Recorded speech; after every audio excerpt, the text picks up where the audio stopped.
أعوذ بالله من الشيطان الرجيم. بسم الله الرحمن الرحيم. بسم الله الرحمن الرحيم. السلام عليكم ورحمة الله وبركاته. الحمد لله على فضله وإحسانه وأشكره على توفيقه وامتنانه وأشهد أن لا إله إلا الله وحده لا شريك له تعظيما لشأنه وأشهد أن محمدا عبده ورسوله الداعي إلى رضوانه. اللهم صل وسلم على نبينا وحبيبنا ومولانا وسيدنا محمد صلى الله عليه وسلم وعلى آله وأصحابه. وقال الله تعالى في كتابه الكريم: يا أيها الذين آمنوا اتقوا الله حق تقاته ولا تموتن إلا وأنتم مسلمون. وأن أصدق الحديث كتاب الله وخير الهدى هدى محمد صلى الله عليه وسلم وشر الأمور محدثاتها وكل محدثة بدعة وكل بدعة ضلالة وكل ضلالة في النار. Ma'asyiral muslimin rahimani wa rahimakumullah. Alhamdulillah malam hari ini kita bisa melanjutkan kajian rutin kita, sebuah majelis yang mulia, yang mana di dalamnya kita berusaha untuk mengingat Allah, mendekatkan diri kepada Allah. Terlebih lagi kita membahas tentang sebuah hal yang di sini disarankan oleh banyak para ulama. Para ulama banyak menyarankan kita ketika kita banyak bergelut di dunia ini, di urusan keduniaan yang banyak menyibukkan kita, sering-seringlah kita membaca kitab Ar-Riqaq, yaitu kitab yang bisa melembutkan hati kita.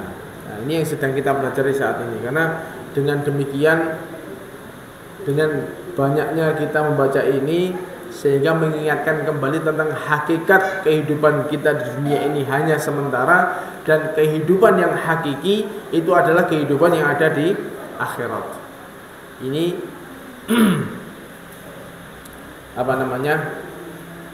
kunci utamanya. Sehingga dengan kita sering atau mungkin secara rutin mengkaji tentang hal ini, kita mensikapi dunia ini dengan semestinya. Tidak begitu ngoyo, mensikapinya dengan sak madya.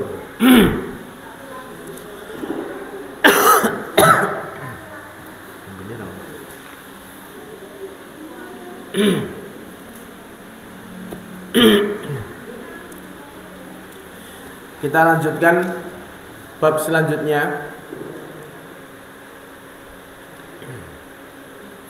yaitu bab ke-19, Babur Raja' ma'al Khauf.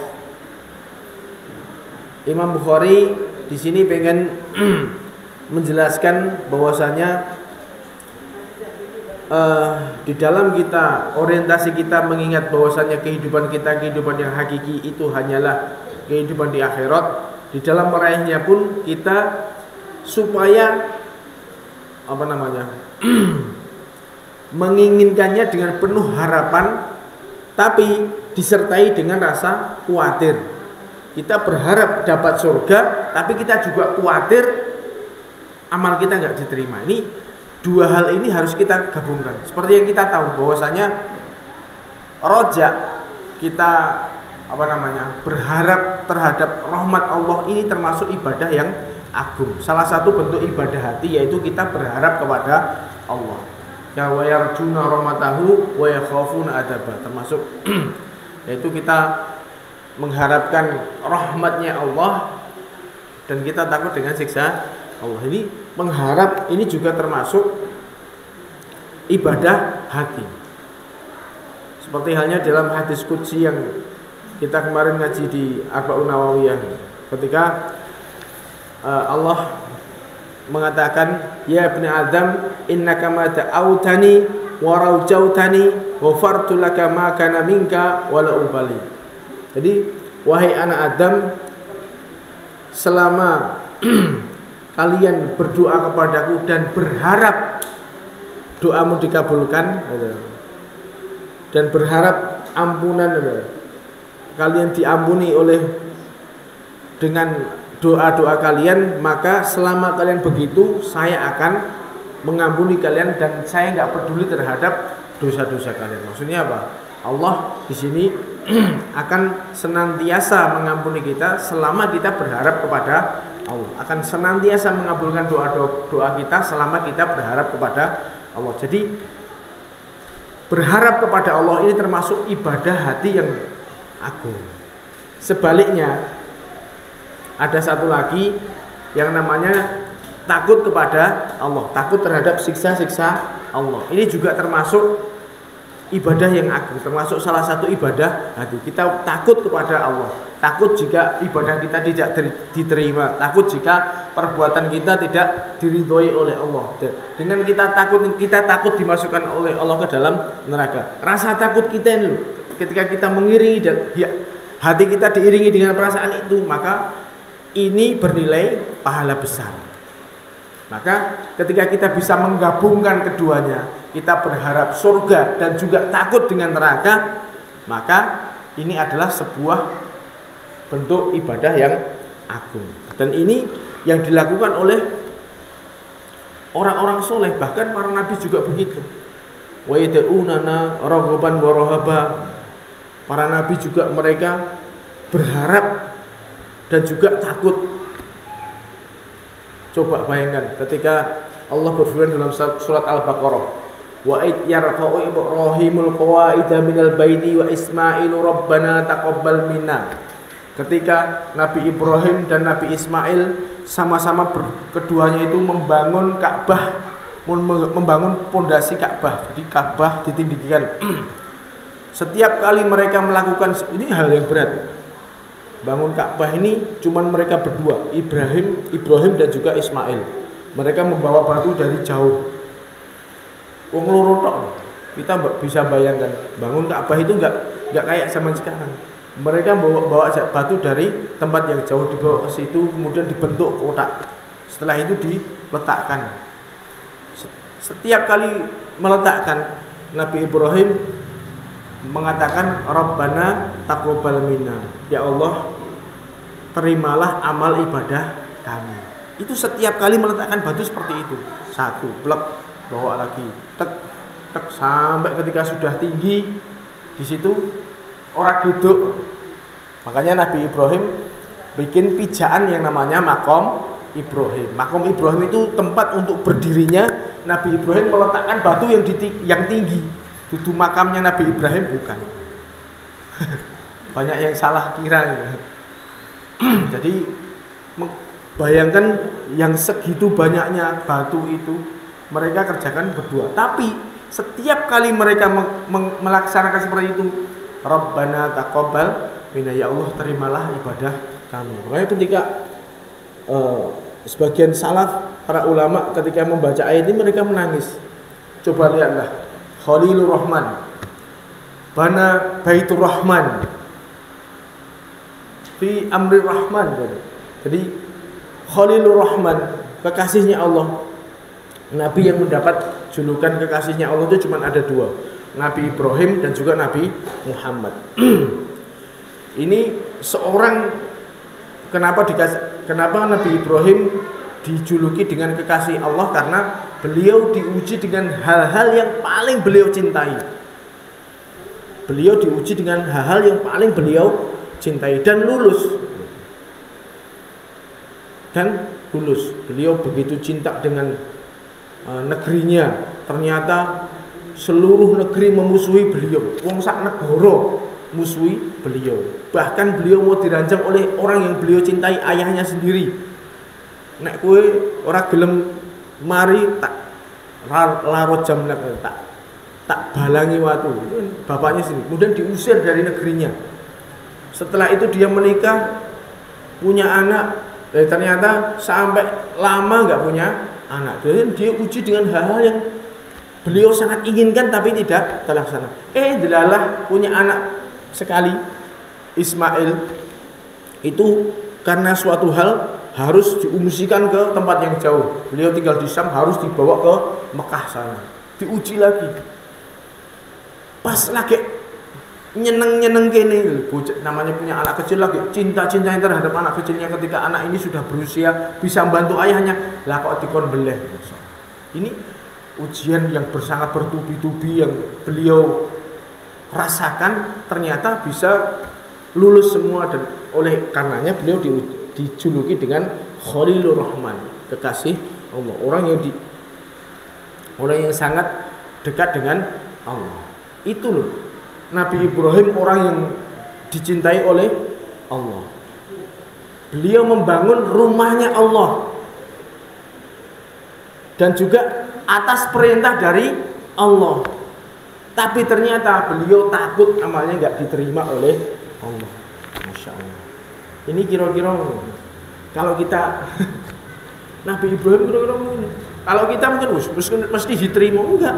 Beliau Rabbana taqabbal minna, ya Allah terimalah amalan kami. Itu loh. Beliau orang yang dekat dengan Allah, diperintah langsung oleh Allah, dan juga membangun rumahnya Allah, membangun Ka'bah, bukan masjid biasa, Ka'bah. Itu pun setiap kali beliau meletakkan batu, beliau mengatakan Rabbana taqabbal minna, ya Allah terimalah amalan kami. Nah, kita harusnya bisa menghadirkan perasaan setiap kali beribadah. Kita jangan pede amal kita pasti diterima. Oh tidak, jangan kita seperti itu, karena perasaan seperti itu ketika kita tidak bisa imbang antara berharap surga dan takut dengan neraka ini, salah satu mendominasi, terlalu pede, kita pasti yakin pasti kita diterima. Wah, ini maka dia akan membawa merasa aman dari siksaan Allah. Ini termasuk dosa juga. Jadi kalau sampai kita merasa aman dari siksa Allah, ini termasuk dosa.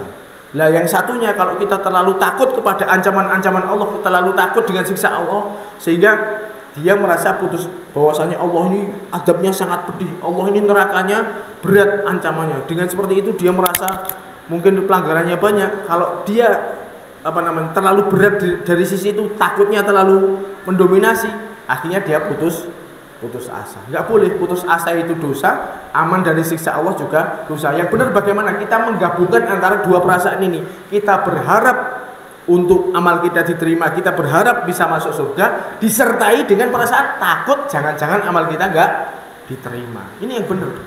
Jadi setiap kali beramal, kita sholat Allahu Akbar sampai selesai, mudah-mudahan amalan saya diterima. Tapi bisa jadi amalan kita nggak diterima. Kita punya perasaan seperti itu.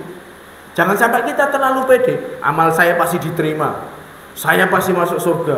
Ada seperti itu, golongan-golongan tertentu yang merasa bahwasanya kalau sudah masuk golongan mereka, wes dijamin surga. Bonek, barang siapa yang bisa masuk ke golongan kami, biat kepada pemimpin kami, pasti masuk surga. Maka sudah dijamin oleh surgane sopo. Iki loh Nabi Ibrahim, itu mereka takut kepada Allah. Ini yang harus kita hadirkan seperti itu. Yarjuna rahmatahu wa yakhafuna adzab. Harus imbang antara menghadirkan perasaan ingin diterima, pengen masuk surga, dan juga takut dengan neraka. Seperti halnya kisah ketika suatu saat Nabi menjenguk orang yang sedang sekarat. Dalam hadis Tirmidzi diriwayatkan oleh sahabat Anas bin Malik. Saat itu ada seorang yang sudah mendekati ajalnya. Maka Nabi bertanya kepada orang tersebut, "Wahai fulan, bagaimana perasaanmu?" Jadi orang yang mau meninggal ini ditanya, "Bagaimana keadaan hatimu saat ini? Apa yang kamu rasakan?" Dia mengatakan, "Arjullah wa akhafu dzunub." Wahai Nabi, saya berharap masuk surga, tapi saya khawatir dosa saya banyak. Bisa apa enggak? Loh, dia orang yang meninggal ini punya perasaan seperti itu. Saya berharap masuk surga, saya pengen masuk surga, tapi saya merasa betul bahwa dosa saya banyak. Saya khawatir dosa saya menggelincirkan saya ke dalam neraka. Maka melihat kondisi hati orang tersebut yang dia berharap surga tapi takut dengan neraka sebab dosa-dosanya dia, Nabi mengatakan, la yajtami'ani fi qalbi abadin fi mithli hadzal mautin illa a'tahu Allahu ma yarju wa amanhu mimma yakhaf. Jadi tidak berkumpul dalam hati seseorang yang dia perasaan berharap dan juga takut, kecuali Allah akan memberikan apa yang dia harapkan dan Allah mengamankan dari apa yang dia takutkan. Kalau dia berharap masuk surga dan dia takut dengan azab Allah sebab dosa-dosanya, maka jika ini berkumpul pada seorang sampai dibawa sampai dia mati dengan membawa perasaan ini, maka Allah akan memberikan apa yang dia harapkan dan mengamankan dari apa yang dia takutkan. Ini yang seharusnya perasaan ini selalu kita hadirkan dalam hati kita sampai kita mati. Jangan terlalu pede dengan amal kita pasti diterima, kita pasti surga, dan jangan terlalu putus asa terhadap maksiat-maksiat yang kita jalankan sehingga kita lupa dengan berharap kepada Allah. Contoh yang paling kisahnya Umar bin Khattab. Beliau di akhir hayat beliau, padahal Umar bin Khattab ini seorang yang sudah dijamin surga oleh Nabi. Umar fil jannah. Umarnya masih hidup sudah dijamin Umar masuk surga. Tapi apakah Umar pede dia masuk surga? Enggak. Padahal Nabi sudah mengkabarkan bahwasanya ketika Nabi Muhammad, Abu Bakar As-Siddiq, Umar bin Khattab dan juga Utsman bin Affan naik ke Gunung Uhud dan Gunung Uhud sedang gempa. Nabi mengatakan, wahai Uhud, diamlah, karena di atasmu sedang ada Nabi, orang Siddiq dan juga 2 orang yang mati syahid. Umar dikabarkan bahwasanya beliau mati syahid. Yang namanya mati syahid pasti surga. Ini Nabi sudah mengkabarkan selama Umar masih hidup, dia sudah dijamin surga oleh Nabi. Tapi itu tidak membawa Umar pede. Ketika beliau ngimami sholat subuh di akhir hayat beliau, tahu-tahu ada seorang budak namanya Abu Lu'lu'ah al-Majusi nusuk Umar bin Khattab ketika sedang ngimami sholat subuh, dan itu menjadi sebab kematian beliau. Dari peristiwa beliau ditusuk itu sampai mati itu sekitar 2 harian. Itu kalau minum susu itu keluar semua karena ususnya brodol. Itu ada seorang pemuda yang datang muji-muji Umar. Wahai Umar, engkau Masya Allah, jasamu kepada Islam itu luar biasa. Engkau begini, mesti surga, istilah ini. Kemudian Umar enggak seperti itu. Umar ngomongnya, kafafan, lali wala alaya. Saya berharap impas. Umpama aku dikei impas itu aku seneng. Aku lali wala alaya. Amalku ora dibales. Misalnya impas itu nggak apa, umpama saya nggak disiksa itu saya sudah cukup senang. Ini Umar bin Khattab, beliau seperti itu, dan itu ada di lisan beliau ketika menjelang wafatnya. Coba, Masya Allah, ini yang harus kita hadirkan dalam hati kita. Bisa nggak kita menghadirkan perasaan itu? Kadang-kadang ya itu tadi, penyakitnya orang sekarang itu kadang terlalu pede. Ibadahku mesti diterima. Aku sholat wis sakmene tahun, aku sholat wis jasa saya sudah besar, amal ibadah saya sudah besar, amal ibadah saya sudah banyak, sehingga dia merasa pede dan dia merasa bahwa dia menjadi orang soleh. Jangan seperti itu. Dia harus imbang antara perasaan berharap surga, tapi harus ada rasa takutnya bahwasanya amalnya jangan-jangan tidak diterima oleh Allah. Ini yang kalau seseorang bisa menggabungkan antara takut dan juga berharap dan juga takut, maka ini dia mendapatkan pahala yang sangat besar. Sebaliknya, jika seseorang itu terlalu merasa pede aman dari siksa Allah, itu dia terhitung dosa. Kalau dia merasa putus asa juga termasuk dosa. Dosane wis akeh misalnya. Terus dia hampir putus asa, aku memiliki percuma aku ngamal, akhirnya terus malah orang ngamal sisan. Dia berarti putus asa dari rahmat Allah. Ini dosa. Tidak boleh, makanya harus digabungkan antara keduanya. Paham ya? Kemudian waqala Sufyan bin Uyainah berkata, Imam Bukhari menukil perkataan Sufyan bin Uyainah, ma fil Quran ayatun asyaddu alayya, di dalam Quran Sufyan bin Uyainah mengatakan bahwasanya di dalam Al-Quran ada satu ayat yang saya itu sangat merasa berat dengan ayat tersebut. Kenaikan yaitu lastum ala syai'in hatta tuqimut Taurat wal Injila wa ma unzila ilaikum mir rabbikum. Yaitu ayat ini ditujukan Allah kepada ahli kitab. Ahli kitab itu Yahudi, Nasrani. Orang-orang Yahudi yaitu mereka yang mengaku pengikut Nabi Musa yang diturunkan Taurat kepada mereka. Orang-orang Nasrani yaitu orang yang mengaku pengikut Nabi Isa yang diturunkan Injil atas mereka. Allah mengatakan, wahai orang-orang ahli kitab, lastum ala syai'in hatta tuqimut Taurat wal Injila wa ma unzila ilaikum rabbikum. Wahai ahli kitab Yahudi Nasrani, kalian tidak bernilai sedikit pun di sisi Allah. Keimanan kalian tidak bernilai di sisi Allah sampai kalian menegakkan Injil dan juga Taurat dan juga Al-Quran. Jadi ahli kitab jika mereka dulu mengimani Taurat, kemudian diturunkan Injil, mengimani Injil, diturunkan Al-Quran pun harus mengikuti Al-Quran. Mereka selama tidak menjalankan kitab-kitab yang datang kepada mereka, maka keimanan mereka tidak bernilai sedikit pun di sisi Allah. Lah, Sufyan bin Uyainah mengkiaskan ayat ini dengan kita kaum muslimin. Dia menganggap bahwasanya ini bisa dikiaskan dengan orang-orang Islam.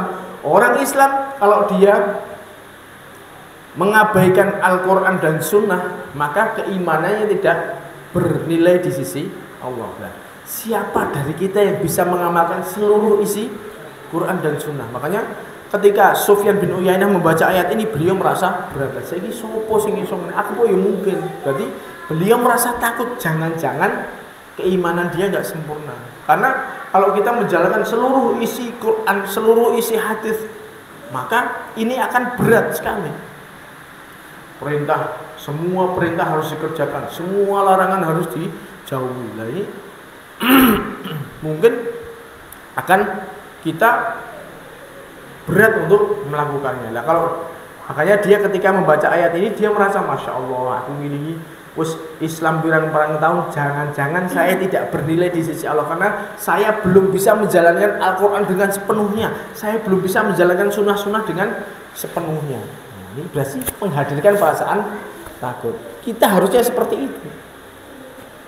Jangan mentang-mentang aku ngaji puluhan tahun kok, terus dia merasa pede, bahkan merendahkan orang-orang awam. Ini jangan sampai terjadi. Kita harus tetap menghadirkan khawatir terhadap jangan-jangan ibadah kita yang kita lakukan selama ini itu masih belum bernilai di sisi Allah. Ini harus kita hadirkan seperti itu sehingga kita khawatir. Kemudian Imam Bukhari membawakan sebuah hadis. Hadatsana Qutaibah bin Sa'id, hadatsana Ya'qub ibni Abdurrahman an Amr bin Abi Amr an Sa'id bin Abi Sa'id al-Maqburi an Abi Hurairah radhiyallahu anhu qala, dari sahabat Abu Hurairah, aku mendengar Rasulullah sallallahu alaihi wasallam yaqulu, bersabda sama Nabi, innallaha khalaqar rahmah yauma khalaqaha mi'ata rahmah. Jadi Allah ketika menciptakan rahmat itu beliau menciptakan 100 rahmat.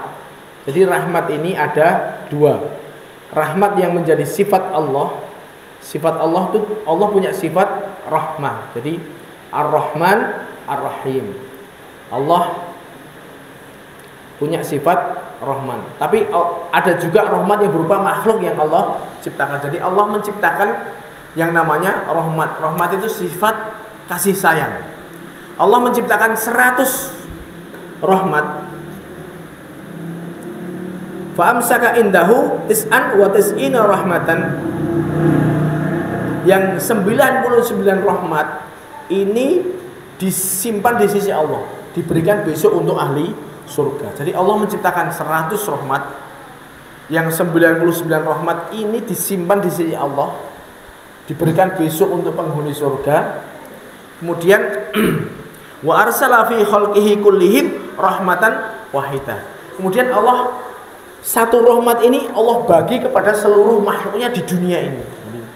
Kita sak donya ini dapat satu bagian rahmat. Jadi dibagi satu rahmat ini oleh Allah dibagi wong sak donya mulai dari Nabi Adam sampai makhluk terakhir besok.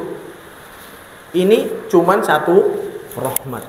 Itu pun kita bisa tahu bahwasanya bagaimana seorang ibu bisa sayang kepada anaknya, bagaimana seorang ayah bisa cinta kepada anaknya, cinta kepada istrinya. Ini sifat yang Allah ciptakan, perasaan kasih sayang seperti itu. Bahkan hewan yang nggak punya akal itu pun nggak mungkin singo mangan anak itu, nggak mungkin.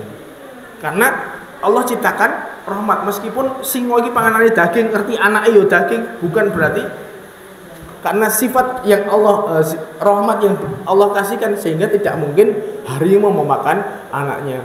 Seorang hewan nginjak-nginjak anaknya nggak mungkin. Ada kasih sayang sesama hewan juga seperti itu.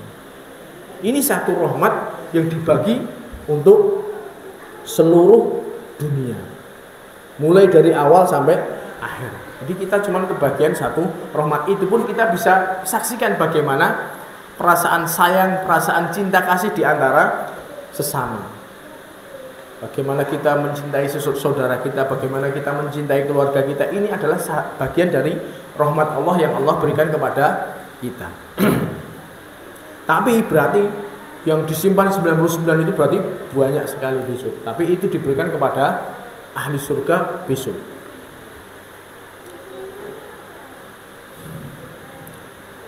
Falau ya'lamuna ini. Kemudian Allah Nabi menutup sabdanya dengan sebuah pernyataan, falau ya'lamul kafiru bikulli ladzi indallah minar rahmah lam yai'as minal jannah. Seandainya orang-orang kafir itu mengetahui rahmat yang disimpan yang ada di sisi Allah, karena banyaknya rahmat, banyaknya kasih sayang Allah, seandainya orang-orang kafir tahu, dia tidak akan putus asa dari masuk surga. Jadi orang-orang kafir itu seandainya tahu bahwa Allah punya sifat rahmat yang sekian banyak, maka dia akan punya, wah jangan-jangan saya bisa masuk surga. Padahal nggak bisa. Berarti ini saking besarnya rahmat Allah. Saking besarnya rahmat Allah itu seperti itu. Jadi seandainya orang kafir itu tahu bagaimana rahmat Allah, bisa jadi mereka yang di jatahnya neraka itu sampai bisa berharap surga ya. Mungkin saya diampuni oleh Allah, tapi nggak bisa. Ini menandakan bahwasanya besarnya rahmat Allah, atau bisa dikatakan rahmat Allah ini sangat luas. Kemudian walau ya'lamul mu'min bikulli ladzi indallah minal adzab lam ya'man minan nar. Dan seandainya orang-orang iman itu tahu bagaimana neraka itu bentuknya kayak apa, bagaimana pedihnya neraka, maka mereka tidak sedetik pun merasa aman dari siksaan Allah. Jadi harus bisa digabungkan antara keduanya, berharap rahmat Allah, kemudian takut dengan siksaan Allah. Seperti halnya yang kita tahu, surga yang dijanjikan oleh Allah ini tempat segala macam kenikmatan yang tidak ada, yang tidak pernah terbersit. Jadi nikmatnya itu abadi. Mala udunun ra'at, mala ainun ra'at, wala udunun sami'at, wala khatara ala qalbi bashar. Indahnya surga ini belum pernah dilihat oleh mata, belum pernah didengar oleh telinga, dan belum pernah terbetik dalam benaknya manusia. Kita nggak bisa bayangkan bagaimana indahnya surga, itu nggak bisa. Bayang ketok itu nggak bisa. Saking indahnya surga. Seandainya kita tahu surga kayak apa, maka kita tidak akan mungkin tidak berharap surga. Pasti kita pengen berharap masuk surga. Ini harus kita hadirkan dalam diri kita. Kita sering coba dengan memperdalam tentang bagaimana sifat-sifat surga. Oh, surga itu begini, surga itu begini. Sehingga ini hal yang memotivasi kita untuk meningkatkan ibadah kita. amalku masih sedikit kok. Kalau saya pengen surga Firdaus, cita-citanya surga Firdaus. Tapi sholat subuh nang masjid arang-arang. Ini ya jangan begitu ya, kita harus paksa diri kita. Kalau kita pengen berharap surga ya betul-betul kita harus memperjuangkan diri kita. Dan seandainya orang mukmin itu tahu bagaimana dahsyatnya siksaan di neraka, maka dia tidak akan merasa aman dari siksaan neraka. Nih, fa yauma idzil la yu'adzibu adabahu ahad wa la yuthiqu wathaqahu ahad. Hari itu ketika jahanam dibentangkan, tidak ada yang pernah melihat fa yauma idzil la yu'adzibu adabahu, tidak ada yang pernah mengazab seperti halnya azabnya Allah. Kalau kita bayangkan siksaan yang paling bengis di dunia, mungkin gangster paling sangar nyiksa wong kaya ngopo misalnya, kita bayangkan siksaan Allah lebih daripada itu. Wong geni kita dimasukkan ke dalam api plung langsung melocot kabeh. Jaraknya sampai kulitnya itu ngembang, yang tempat duduknya itu bisa sampai Mekah Madinah. Berarti kan saking gedenya, abuh seperti itu. Kemudian ketika kullama nadijat juluduhum badalnahum juludan ghairaha liyadzuqul adab, ketika kulitnya itu nadijat melocot kemudian hancur peneloro, yang namanya kita bayangkan ini kulit dibakar sampai melepuh, sampai benar-benar hancur. Badalnahum juludan ghairaha, kulitnya diganti dengan kulit yang baru. Liyadzuqul adab, supaya merasakan siksaan, Masya Allah. Padahal ini yang namanya banyak mungkin ya ilmuwan kata, kenapa yang disebutkan Allah siksaan kulit, karena kulit ini memiliki beribu-ribu syaraf. Yang namanya syaraf ini ketika terkena sakitnya luar biasa. Makanya kulit agar kena itu kan benar-benar sakitnya luar biasa. Ini kita merasakan terus, kulitnya melepuh, ajur, diganti anyar meneh, diobong maneh, melepuh, ajur, diganti anyar meneh. Siksaan ya dia rasakan itu terus menerus sampai selama-lamanya. Masya Allah. Ini kalau kita ingat tentang hal ini, maka kita harus betul-betul menghadirkan perasaan takut. Kudune ngono kuwi kudune. Tapi enggak nyatanya. Nyatanya enggak seperti itu. Kebanyakan kita bahkan menganggap guyonan. Dianggap neraka, siksaan neraka itu guyonan. Ya banyak kayak gitu.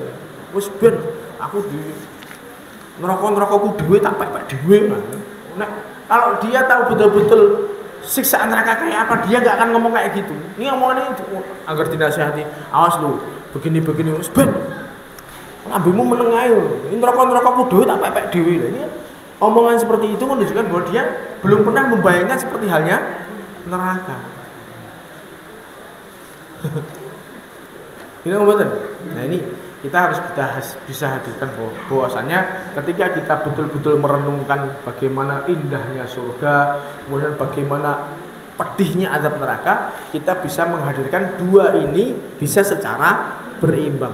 Kita berharap surga dan juga takut akan neraka. Jangan salah satu mendominasi yang lain. Kalau perasaan berharap tok yang kita dominasi, kita pengen surga tok, wah santai wae, Allah itu maha pemaaf, Allah itu maha pengampun, sifat Allah, sifat berapapun dosa yang kita kerjakan Allah pasti ngampuni. Akhirnya dia merasa aman dari siksa Allah. Ini gak boleh.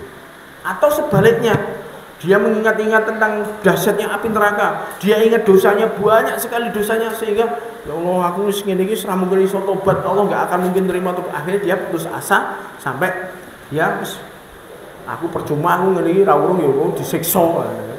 Akhirnya malah ora salat sisan, ora anu sisan itu. Berarti dia putus asa. Jangan seperti itu, sehingga kita bisa balance antara menghadirkan kita berharap surga tapi takut dengan neraka. Ini yang dilakukan oleh orang-orang soleh zaman dulu. Bisa nggih? Bisa napa mboten? Ya ini dilatih. Perasaan seperti ini nggak akan mungkin datang sendirinya, nggak mungkin.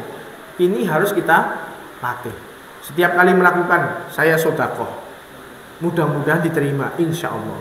Tapi kita punya hati kecil kita masih takut. Ojo sedekah ora ditompo. Mungkin saya punya riak, pengen dilihat orang, pengen disanjung orang. Ini kita hadirkan perasaan ini, jangan-jangan amal kita nggak diterima. Nah, ketika kita seperti ini, kita aman. Tapi kalau sama sekali gak ono, wis aku ngene iki mesti ditompo. Atau mungkin sing luwih parah meneh, jangankan amal iki diterima, aku ngene iki mesti surga. Pokoknya aku mlebu golongan iki mesti surga. Surgane bae mau milih.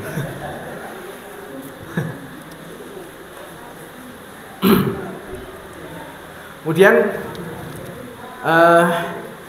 bab selanjutnya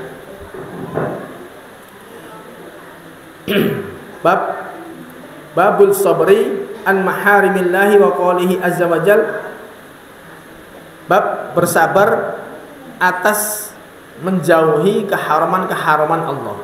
Jadi sabar untuk meninggalkan larangan Allah. Wa qaulihi ta'ala, dan firman Allah, innama yuwaffas sabiruna ajrahum bighairi hisab. Sesungguhnya Allah akan memberikan orang yang bersabar itu pahala yang tanpa hisab. Di ganjarane wong sabar itu pol, ora ana hitungane. Innama yuwaffas sabiruna ajrahum bighairi hisab. Tidak ada hitungannya. Kalau amal biasa mungkin 10 dilipatkan 10 kali, 700 kali. Tapi kalau amalan sabar ini wis rene hitungane, geduk mentok misalnya. Ini kalau kita bisa sabar, ini Allah akan berikan pahala yang besar. Kemudian waqala Umar berkata, wajadna khaira aishina bis sabar. Kami menjumpai indahnya kehidupan kami yaitu dengan sabar.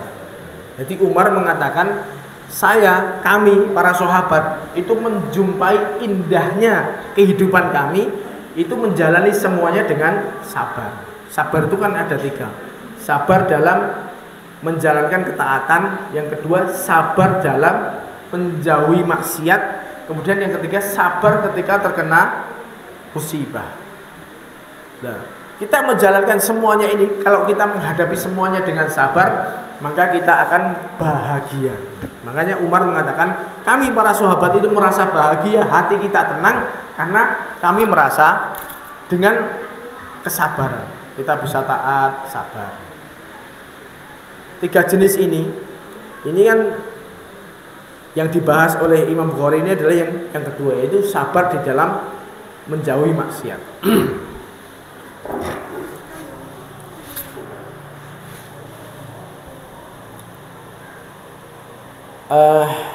Imam Bukhari mengatakan, haddatsana Abul Yaman akhbarana Syu'aib an Zuhri qala akhbarani Atha ibni Yazid al-Laitsi anna Aba Sa'id al-Khudri akhbarahu anna unasan minal ansor. Jadi suatu saat ada orang-orang Ansor, segerombol orang Ansor, sa'alu Rasulullah sallallahu alaihi wasallam, mereka minta pada Nabi. Jadi ketika Nabi sedang bagi-bagi, mereka geruduk ruyuan. Falam yas'alhu ahadun minhum illa atahu. Mereka orang Ansor tidak minta sesuatu pun dari Nabi, pasti Nabi kasih. Jadi Nabi itu enggak pernah nolak permintaan. Hatta nafidama indahu, sampai Nabi kehabisan. Jadi pas Nabi bagi-bagi, terus sing arep dibagi entek. Nabi itu saking kayak gitu tuh. Pas duit akeh dibagi-bagi ini entek misalnya. Ora disimpen dhewe enggak.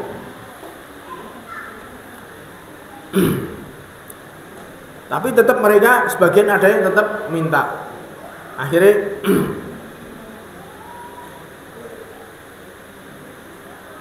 faqala lahum hina nafida kullu syai'in anfaqa bi yadihi. Jadi ketika Nabi sudah kehabisan semuanya, Nabi mengatakan, ma yakun indi min khairin la adakhiruhu ankum. Selama saya punya, saya enggak akan nyimpen. Jadi Nabi selalu memberikan kepada orang lain selama Nabi masih ada. Kemudian wa innahu mayasta'ifa yu'ifahullah. Barang siapa yang menjaga diri, maka Allah akan menjaga dia. Jadi yo ngono yo njaluk yo oleh. Kalau memang ada butuh enggak apa-apa. Tapi ketika seorang itu menjaga dirinya dari tidak minta-minta, maka Allah akan membuat dia cukup. Ifah itu kan termasuk apa ya? Namanya menjaga diri, menjaga dirinya. Wa may yatasabbar yusabbirhullah. Barang siapa yang dia berusaha sabar, maka Allah akan memudahkan dia menuju kesabaran. Sabar ini sesuatu yang mungkin bisa dirubah. Orang yang berusaha sabar, maka Allah akan mudahkan dia bersabar. Karena enggak semua orang itu sifat aslinya itu sabar. Anak umum sing gampang emosi, sidik-sidik umum, sidik-sidik, wah.